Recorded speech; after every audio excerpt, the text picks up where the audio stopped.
The Latin America International Championships just finished up this past weekend, and we have to talk about the coolest deck in this tournament. Hey, welcome to Dark Bear Dojo, and I am Nick. Today, we're going to be talking about the Entei V Iron Valiant deck that it seems like everybody on Twitter wanted to win the event. Is a really cool deck. I want to talk about it a little bit more, how it functions, the deck list, all that kind of stuff. So we're going to get to that. But before we do, I want to give a huge congratulations to Noah Sawyer, who was the pilot of this deck we're going to talk about. They came in second at this event. I think it was like 1,250 or 1,200 something 70 players Masters at this tournament. So again, congratulations to Noah for becoming a finalist and securing your world invite.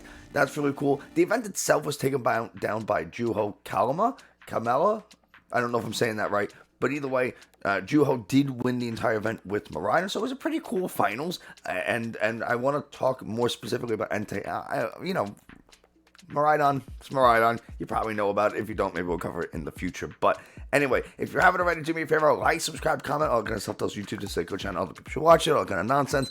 I have a personal goal, is 5,000 subscribers by the end of the year. If we get there, cool, giveaway, and you can help me achieve that goal by clicking subscribe. It would mean a ton to me, and make me happy. Anyway, we're just gonna go.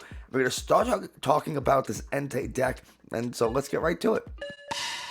The first thing we have to do is talk about the price of this Entei, right? Entei V came out a while ago in Brilliant Stars, and for the longest time you could see it was not even a $2 card.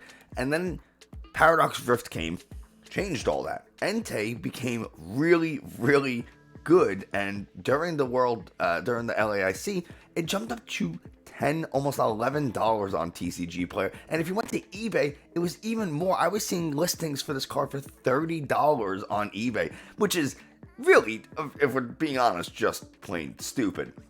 It's not a $30 card. Honestly, it's not even an $11 card. Right now, you're starting to see some prices, $8 with $1 shipping, $9 shipping included, $9.50. So, it's kind of, the hype died down just a little bit. That's something to expect. A deck does really well at a tournament, and then everybody wants to buy it. People buy out copies of this card. They try to stock up and buy them really cheap at $2 and flip them for $10. It's a thing that really does happen. That's the secondary market for you. Enjoy. But there we go. Entei. Maybe wait another couple of days before you decide to buy 4 of them, because spending $40 on 4 Entei just doesn't seem like a great use of your money, but what do I know? Anyway, we have the actual deck. We have to talk about what the Entei even does to make it so good. And Entei has 230 health. It's a Fire-type Pokemon. Has the ability Fleet-footed. Once during your turn, when this Pokemon is in the active spot, you can draw a card. Really cool.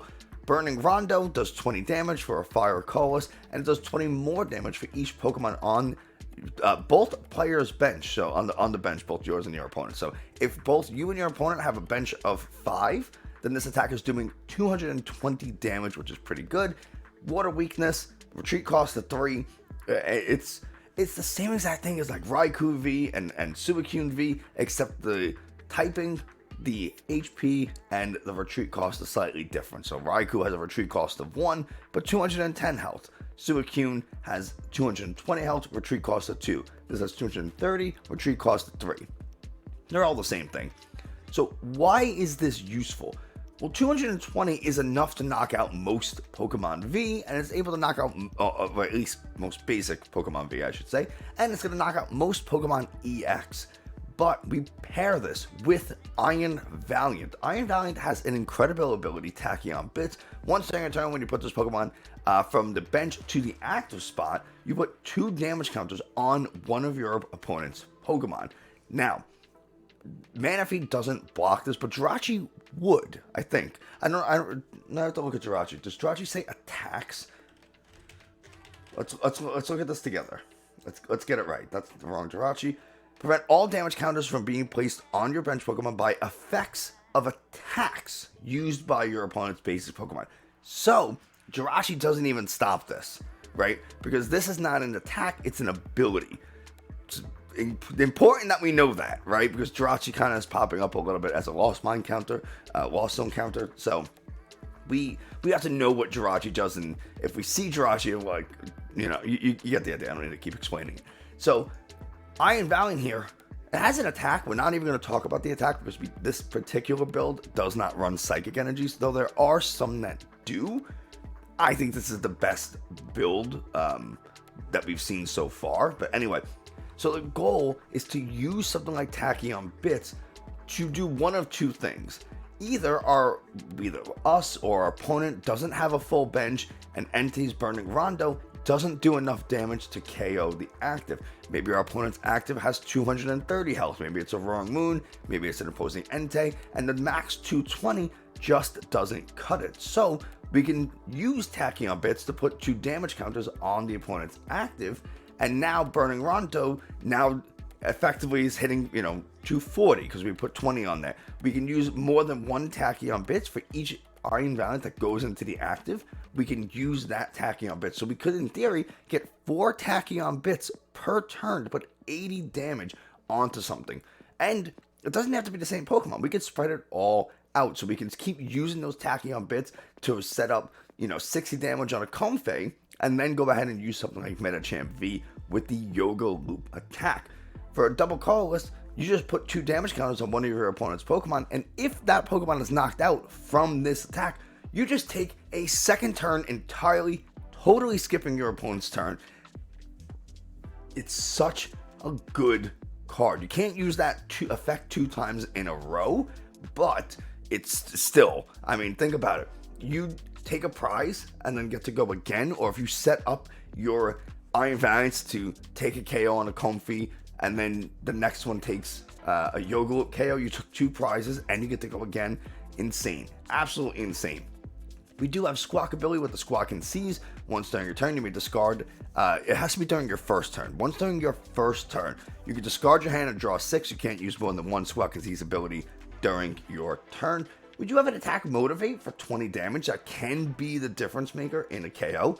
And we get to attach up to 2 basic energies from our discard to one of our bench Pokemon. So it's an alternate way to power up an Entei V. It also allows us to power up Radiant Charizard. Radiant Charizard has the Combustion Blast attack for a fire and 4 colors. Does 250 damage. But Excited Heart says this Pokemon's attack costs 1 colorless less for each prize card our opponent has taken. So if our opponent has taken 3-4 prize cards, now we're attacking for 1-2 energies. So that means we can use something like Magma Basin. Once during each player's turn, that player may attach a fire energy from their discard to one of their bench fire Pokemon if you do put 2 damage counters on that Pokemon. So if our opponent's taken 3 prize cards and we have Radiant Charizard on the bench, now we attack for a fire and a color, so we can use Magma Basin to get a fire energy and then attach something like a Jet Energy from our hand to the Charizard. Jet Energy says when you attach this card from your hand to one of your benched Pokemon, move it to the active. So that means we can get this in the active for free without having to retreat from the active, so we don't have to discard resources. We don't have to use one of our many switch outs, which we'll talk about why we have so many. If you can't figure it out, it's for Tachyon Bits. But it's just a really cool way of getting something into the active. This way we can either use Tachyon Bits or start attacking. And also Entei attacks for the same attack cost, the fire color, so we can Magma Basin Jet Energy, and then now we're attacking with Entei. So again, that 20 damage can be important in the Roaring Moon matchup. Now if they discard a Stadium, they hit for 220. That's enough to KO you now, when previously they couldn't. In mirror matches, again, if you and your opponent both have full benches, they're hitting for 220. Previously, they couldn't KO you, but if you Magma Basin, now they can. So knowing when to Magma Basin is pretty important, but it's kind of how this deck wants to function usually. We do have things like Earthen Vessel, discard a card from our hand, search a deck for 2 energies or 2 basic energies and put them into your hand. It's a good way of just finding those fire energies. Maybe we can discard one with something, I don't know. You could use the Earthen Vessel to discard a fire energy, so we get it into the discard for Magma Basin. Then we get 2 more attacks from hand, play one of our multiple switch cards. We have 4 switch cards, 4 switches, and 4 escape ropes. It is worth noting that when you use switch card, you get to heal 30 damage from the active when you bring it to the bench. So that's pretty cool. So that's a good way of getting rid of Magma Basin damage if you could. If you really needed to, you can Magma Basin onto like an Entei, for example. Now it has 210 health. you attach like a jet energy, bring it to the active, switch cart, switch again, and now you just healed up that 20 damage it took.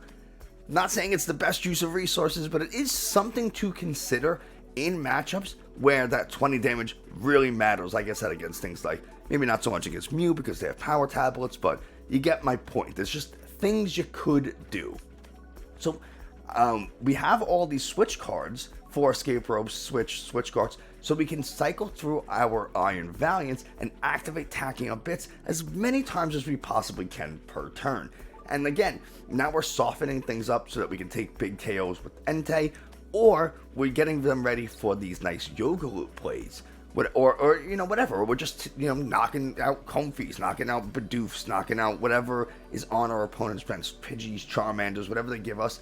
We can go ahead, start cycling, and if we're really lucky and our opponent goes first and they start a Pokemon and pass, and they have no Pokemon on the bench, there's a good chance we just win the game, either by attacking with Entei or cycling through Tachyon Bits enough so that we knock it out that way. So that did happen on stream, which is really, really cool to see. Maybe that's not cool to experience if you're the player getting donked like that, but cool to see nonetheless. We have a few items for Pokemon Search for Battle VIP Passes, 3 Nest Balls. All of our Pokemon here are basic Pokemon, so we want to be able to find them and put them into play, and Nest Ball does exactly that. We don't have to discard anything. We don't have to worry. We just get them onto the bench. We have 2 future booster capsule energies, which can only be attached to the Iron Valiant, and it does 2 things. It makes your attacks do 20 more damage. We're not attacking with the Iron Valiant, so no, we don't really care about that, but it gives the Iron Valiant that it's attached to free retreat. So now, in addition to the 12 switch cards, now we have a free pivot, and we have 2 free pivots, you know, for the 2 booster capsule energies. So in reality, we have 14 switch cards, 16 if you count the 2 jet energies. I mean, it's a ton. Over a quarter of your deck is the switch out. That's crazy to think about, but it's really important for the strategy of the deck. Something else the deck wants to do is use Forest Seal Stone. We can attach it to the Medicham or one of our multiple Entei Vs, so we can go ahead and just use the ability to search the deck for any card we want. This is incredible to find. We need just a switch out. It's our first turn of the game. We can go ahead and find it for a Battle VIP Pass. We can go ahead and find an energy, a supporter, whatever we need. We do have a copy of Bravery Charm, which gives our basic Pokemon 50 extra health.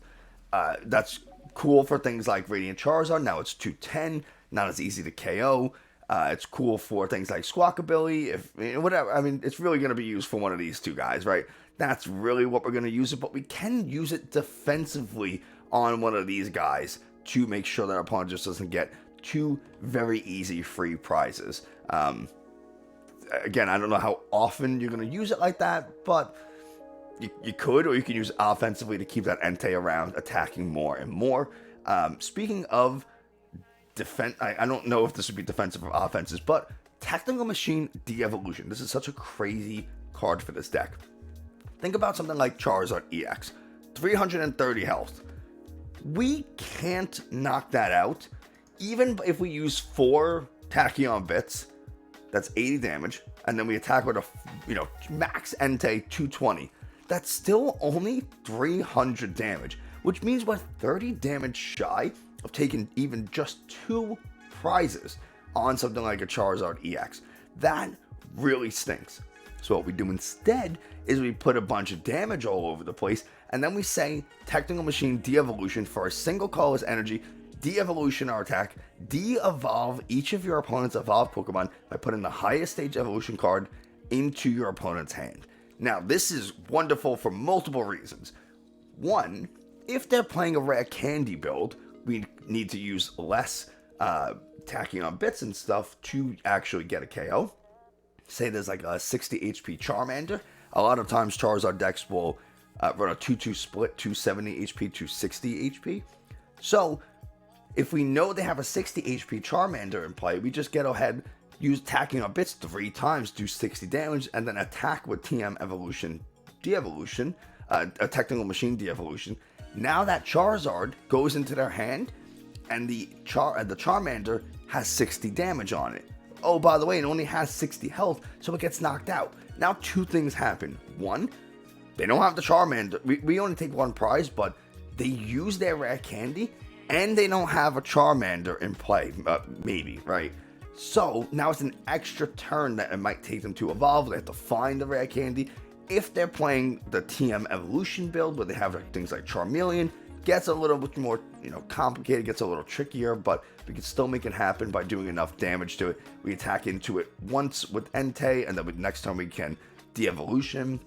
If we haven't taken any prizes, even with a choice band, the Charizard does not KO our Entei V unless we use Magma Basin. Again, this is one of those things that knowing the math, knowing the damage and all kind of stuff, and knowing when to Magma Basin is super, super important. So something to keep in mind. We got a couple of supporters, 2 Boss's Orders, 3 Colress, 4 Research. Colress and Research just allow us to dig through our deck and actually draw some cards. Boss's Orders does exactly what we expect it to, pulls a Pokemon from our opponent's bench to the active spot. Maybe it's a good way so that we can trap something in the active and start tacking on bits all over the place, to the bench or whatever, just a thing. And we talked about the rest of the deck kind of already. 5 basic energies, 2 double turbo energies. Again, these double turbos allow us to use something like Medicham pretty easily, allows us to use Radiant Charizard pretty easily. I am a little surprised there's nothing to boost our damage, but maybe we don't, I guess we probably don't need it, right? Because the Iron Valiant's going to be the thing that softens something up for Entei to take that KO. The only thing I'd like to see from this deck, maybe you can't do it because you're kind of relying on the 4 Magma Basins to get your Charizard and your Entei to attack. But something like a Town Store, in a deck that plays 2, 4, 6 tools, I feel like Town Store would be kind of good to be able to just search your deck for any of the tools you want, or at the very least an Arven, which lets you search for an item and a tool. Now you don't have to rely on hoping you hit it from Colress or hoping you hit it off of Research and discarding your whole hand. Now you can just go ahead and play Arven, search for that switch card and the tool that you want. Now you can go ahead and get a Forest Seal Stone and get a second switch card, and it guarantees that you get the right one. If you really need a switch or a switch card and you don't want to see an escape rope, if you research or your Colress, there's a chance that A, you find neither, or B, you find the one that you don't want, and that kind of stinks, especially with something like Research and Colress, where you have to give up resources in order to actually draw more cards, and we have no recovery in this deck. No Super Odd, no nothing like that, no Clara, no way of putting cards from our discard back into our deck. So discarding and lost zoning are essentially the same for all purposes in this context, at least for our end. Maybe our opponent can Echoing Horn or something like that, which has a difference between lost zone and discard. But for our purposes, discard and lost zone is the exact same thing, with the exclusion of basic fire energies. Other than that, does not matter what, it's not coming back. So maybe Arven's good, maybe Town Store is good. I don't know, but there's the Radiant Charizard, Iron Valiant Entei, which this deck is being called Kibbles and Bits. I probably should have said that at the beginning of the video. I love that name for this deck. Kibbles and Bits is such a great name. I don't remember exactly who coined that for this deck, but the idea is Kibble because Entei is a dog, and Bits from Tachyon Bits, Kibbles and Bits. So there you go. There's the deck list. Give it a try. Let me know what you think about it. Again, congratulations to Noah Sawyer for coming in 2nd place. Incredible feat. Good player. Great player, really. And yeah, that's going to do it for us today. Thanks so much for watching. Hope you enjoyed. Found this informative. Let me know. Lost Vacuum. You get rid of a stadium, get rid of a tool. There you go. That's all we have to say about it. That's going to do it for us today. Thanks so much for watching. Hope you enjoyed. Found this informative. If you did, like, subscribe, comment. I'm just going to skip that. We're just going to skip all that. Thanks so much, and I'll see you next time. I want to give a special shout out to the YouTube members Black Wins, Mike the Highest, Fernando Ortiz, Chin Pokemon, and Eric N. Thank you all so much for your support. It really means a lot to me. And if you want to become a channel member, you can go ahead and click the channel member button somewhere at the bottom of the page. I'm not really sure. I haven't done it myself.